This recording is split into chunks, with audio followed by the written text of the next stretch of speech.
the National Abstinence Education Association. And Valerie, Tim and Ray here, thanks for being our guest. Well, thanks for having me on. I'm really excited to talk. Tell us about the National... Your organization is called the National Abstinence Education Association. Tell us what you guys do.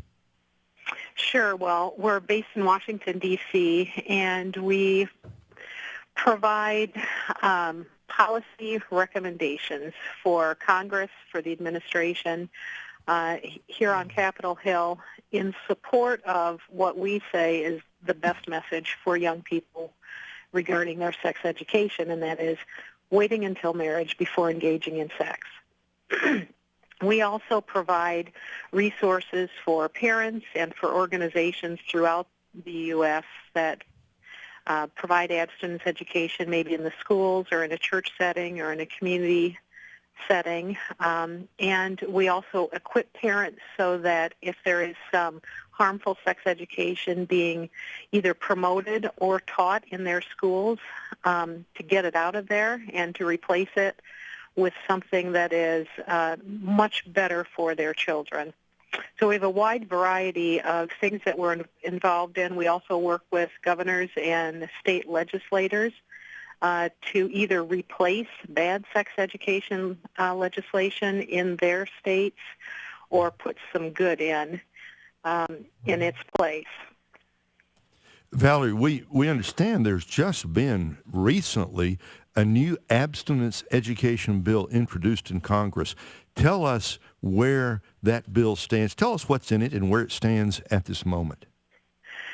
Well, we're very excited about this bill. In the House, it was introduced on Valentine's Day because, as you probably know, Valentine's Day has been co-opted by those who support sexual experimentation among our youth, and they've renamed Valentine's Day National Condom Day. So we thought, and so then they pass out condoms in the schools and say, this is how you show your girlfriend or your boyfriend that you love them. Well, we think that there's a better way to do that. And so Representative Randy Hultgren and Representative Dan Lipinski, both from Illinois, one Republican, one Democrat, introduced the Abstinence Education Reallocation Act. It's a long name, but in essence, its purpose is to change the policy priorities for sex education in federal policy, which, of course, trickles down not only to the states, but also to communities. Right now, there is a 16-to-1 disparity in funding and priority against abstinence education. When President Obama took office, he virtually eliminated any programs that put an emphasis on encouraging young people to wait to have sex until marriage. And in doing so, he started several new programs that were more contraceptive-based, normalized teen sex, and were highly explicit, many of them, unfortunately, for children as young as 9 and 10 years old. So now we're looking at this 16-to-1 disparity, and this bill that was just introduced will bring parity to that. So that's really not so much about the amount of funding in dollar figures. It's changing how those dollars are being used, and we think much wiser. Look, we really favor parents being the primary sex educators of children, but our concern and that of Mr. Lipinski and Mr. Hultgren in the House and Senator Graham in the Senate, who's the Senate co-sponsor, is that as long as the federal government is involved in sex education, then there ought to be a priority on abstinence. Valerie, given the current political climate in Washington, especially the sort of leadership we're getting from the White House, what are the chances that a bill like this could get all the way through and be signed into law? Getting it all the way through the House and all the way through the Senate to the president's desk without a veto is probably zero. However, there are some very good reasons for this to pass the House and for us to get significant co-sponsors in the Senate. And it all has to do with some other things that are along the pike. And the language in this bill can be very helpful and instructive in those pursuits. The first is, as you know, the federal budget for the next fiscal year is about to be sent from the president's desk to Congress, and Congress is drafting their budget as well. There's going to be monies in there for sex education. Whatever those dollars look like, we want to make sure that members of Congress are on record saying, we think that current sex education policy is wrong-headed and it needs to be changed. By co-sponsoring this legislation, they are sending a message to both sides of the aisle that this is something that shouldn't be forgotten when those negotiations begin and when they end. In addition to that, there is currently legislative language being used for abstinence education. The language, there's nothing wrong with it. However, the current administration has identified some loopholes in that language. And so even though there is already this huge 16-to-1 disparity, the administration is misusing even that $1 versus 16. We're estimating that about 50% of those few funds allocated to abstinence education are being used for things that are either contrary to abstinence education or have nothing to do at all with sex education.